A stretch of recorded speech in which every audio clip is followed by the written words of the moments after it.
झारखंड में जो है बहाली नहीं निकलता है जल्दी, और बहाली अगर निकल भी गया तो छात्र लोग जो हैं आरोप भी लगा रहे हैं जो धांधली होता है। अभी फ़िलहाल की अगर बात करें तो झारखंड में जो है चौकीदारी के बहाली निकला हुआ था, चौकीदारी का दौड़ भी हुआ, लेकिन अभी हम लोग पलामू में मौजूद हैं और लोग जो हैं, जो छात्र लोग हैं जो दौड़ किए हुए हैं, काफ़ी लोग दौड़ नहीं भी कर पाए हैं, जो है पलामू उपायुक्त के पास मिलने आए हैं। जो दौड़ का बहाली हुआ है, चौकीदार का जो बहाली हुई है, जो दौड़ हुए उसमें धांधली हुआ है, मतलब आपके जगह पर कोई और दौड़ा है और उसका नौकरी लेने के प्राप्त करने की बात हुई। हमारे साथ मौजूद हैं, क्या लग रहा है ये जो अभी चौकीदारी का जो बहाली हुआ है, दौड़ हुआ है, इसमें किस हिसाब से धांधली आप लोगों का लग रहा है और क्या हुआ? सर मैं बता दूं कि चौकीदार का वैकेंसी आई थी, तो उसमें आई थी, तो मान लीजिए कोई भी नोटिफिकेशन आती है तो फॉर्म भराना शुरू हुआ। तो फॉर्म भराने के बाद लड़के लोग अच्छे से फॉर्म को अप्लाई किए।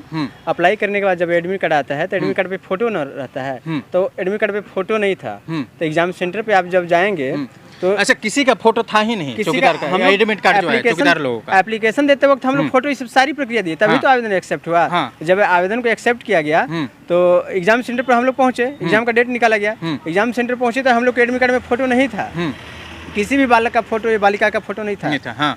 तो जय मान लीजिए कि हम अपने जगह पर दूसरे कोई को मैंने फोटो एडिट करके और एग्जाम में दे दिए। जो तेज तरार लड़का जो जान रहा है कि हम एग्जाम पास नहीं कर पाएंगे, तो दूसरे कोई लड़का लोग बैठ गया, तो बैठ गया तो एग्जाम भी दिया, पास भी हो गया, और उसका तो कोई एविडेंस है नहीं, आप तो जांचे नहीं, बायोमेट्रिक लिए नहीं, आप तो रियल कैंडिडेट का पहचान नहीं किए कि रियल कैंडिडेट है कि फेक कैंडिडेट है। उस प्रकार एग्जाम में भी धांधली हुआ और बहुत भारी मात्रा में धांधली हुआ, जिसको आदमी जो मीडिया में सोशल मीडिया पकड़ में नहीं, अगर क्वेश्चन वायरल हो जाता तो पूरे मैंने रद्द ही हो जाता है क्वेश्चन पेपर, मगर मीडिया में नहीं आया, जिसकी वजह से हम लोग के पास एविडेंस नहीं जुट पाया। मगर जो बायोमेट्रिक सिस्टम है उससे सारा मैंने जो धांधली हुआ है, जालसाजी हुआ, सारा पकड़ा जाता एग्जाम सेंटर में। उसके बाद दौड़ आयोजित किया गया, तो उसमें भी बायोमेट्रिक सिस्टम नहीं लिया गया, जिसके कारण फर्जी कैंडिडेट धरा नहीं पाए।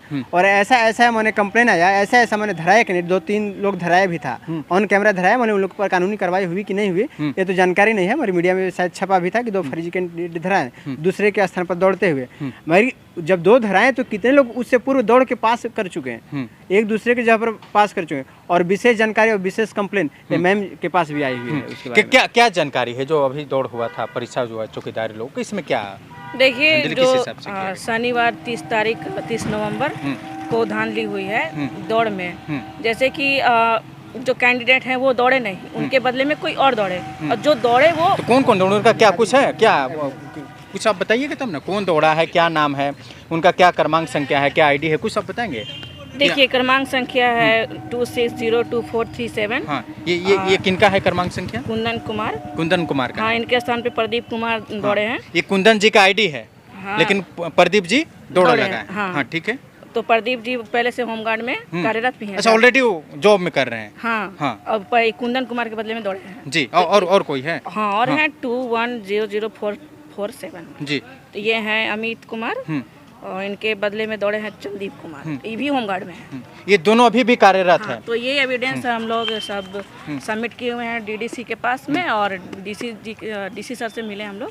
क्या प्रमाण क्या है, कैसे? ये तो आप लिखित आप आवेदन दे रहे हैं, लेकिन ये किस आधार पर आप उनको लगा रहे हैं ये दौड़ में जो है कोई और दौड़ा? मेरे पास आवेदन आया था, और उस आवेदनकर्ता का जो नाम है वो सब गोपनीय में है, और ये कार्रवाई की जाएगी, ऐसा आश्वासन मिला है। नहीं, वो नहीं करें। जैसे ये तो आवेदन आपके ऊपर दे दिए, मैडम ये गलत हो रहा है, लेकिन आप किस आधार पर उस चीज को माने जी ये गलत है? आप तो प्रमाण कर रहे हैं जी ये गलत है, ये तो साफ तौर पर आप किस आधार पर आप, हम ये पूछना चाह रहे हैं। उन लोग का कुछ फोटो देखे, वीडियो देखे, या कुछ और देखे, क्या था प्रमाण आपके पास? सर मैं कैंडिडेट हूँ होमगार्ड का, अरे चौकीदार का।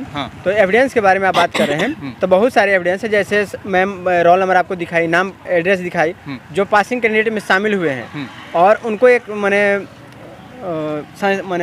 आयोग की तरफ से, जिला की टीम की तरफ से वीडियोग्राफी कराई गई है, क्योंकि जो उस समय वीडियोग्राफी होता है, वीडियोग्राफी होता है, सबके हुआ होगा। हाँ, सभी कोई का हुआ है। तो वीडियोग्राफी को, उसी को हम लोग सत्यता को प्रमाणित करना चाह रहे हैं। अगर हम लोग सत्य है, अगर हम लोग का आवेदन अगर सत्य है, अगर फेक नहीं है, तो आप उसको हम लोग को संशोधन नहीं चाहिए। हम लोग का ऐसा नहीं है कि हम लोग चोर को पकड़ रहे हैं तो आप उसको निकालिए। अगर एक चोर पकड़ा जाता है तो आप उसका कितने को छुपाए हैं उसका भी तो उजागर होना चाहिए। आप हम लोग तो मान लीजिए पकड़ लिए 2 चोर, मैंने 2 पकड़े हैं, लेकिन लग रहा है 2 के अलावा और भी हैं जो अभी सामने में नहीं आए हैं। कम से कम 35-40 है। और ऐसा सिस्टम है कि बहुत सारे लोग टोकन सिस्टम जैसे नियम लागू किया गया था कि जैसे आप यहाँ से कहीं जाते हैं, एक छोर पे दूसरा छोर पे जाते हैं, तो आपको कुछ माने आइडेंटिफिकेशन कुछ चिन्ह मिलेगा आपको, उसको लेकर आना है। तो उसी के दरमियान कितने लोग को पहले ही प्राप्त हो गया था।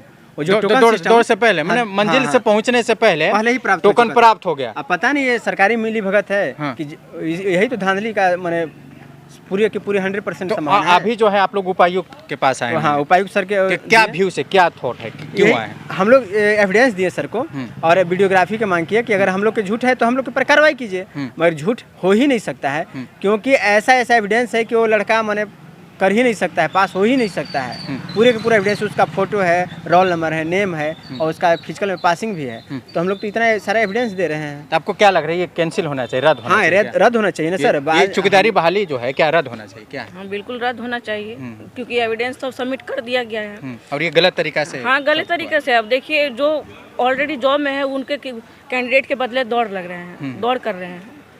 तो बताइए कि कितने बहुत छात्र का भविष्य खतरे में है, अंधेरे में है। तो इस तरह का पलामू में भ्रष्टाचार है। हाँ, बहाली को, छोटी छोटी बहालियों को लेकर के ये क्या बोलते हैं उसको, जो अनुबंध पे नौकरियां होती हैं उसमें भी धांधली कर रहे हैं। ये जांच होता है, ये कुछ सत्य पाया जाता है तो जो कार्यरत ऑलरेडी है उनके ऊपर क्या कुछ कार्रवाई भी होना चाहिए? कार्रवाई तो लगे ना, फ्रॉडगिरी का 415 से लेकर के 20 तक तो लगेगा ही, क्योंकि आप एक सत्य को छुपा करके असत्य उसको दिखा रहे हैं, जो कि बिल्कुल गलत है। सर मैं आपको बता दूं, अगर किसी चीज़ को प्रूफ करना है तो आप ही तो बढ़ावा दे रहे हैं सर।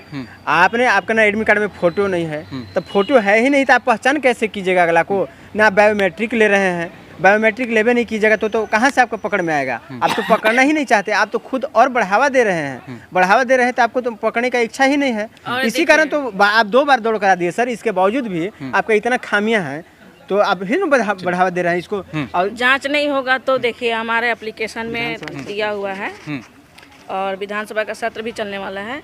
तो ये एप्लीकेशन मेरा अपना सुप्रीमो जो है जयराम महतो जी, उनके पास जाएगा, पुलिस अधीक्षक बाबूलाल मरांडी जी के पास भी जाएगा और राज्यपाल सारे पास जाएगा। अगर कार्रवाई नहीं हुई तो और जाने के बाद तो देखिए विधानसभा में भी हाँ, कार्रवाई भी होनी चाहिए और कैंसिल भी होने चाहिए। इस तरह का जो पलामू में हो रहा है भ्रष्टाचार, इसलिए हम लोग सारे युवा और यहाँ की जनता हम लोग जयराम जी को मांग रहे हैं। चलिए क्या परिचय बता दीजिए सर। मैं आपको बता दूं कि 16 बार दौड़ लिया गया तो 215 कैंडिडेट मैंने फिजिकल में सिलेक्ट हुए और जब फिर से दौड़ कराया गया तो मात्र 125 लड़का सिलेक्ट हुए फिजिकल में। तो उस समय कैसे हो गए इतना पास? वही कैंडिडेट तो अगला बार भी दौड़े। तो एक बार तो आपका धरा गए, कितना फर्जी आप मैंने सिलेक्ट किए, और दूसरा बार इसमें भी बहुत सारा कम से कम 35-40 लड़का फर्जी है सर। ये भी अगर फिर से दौड़ कराया जाएगा तो आपका मैंने अंडर 100 के अंदर आपका आवेदक पास होंगे।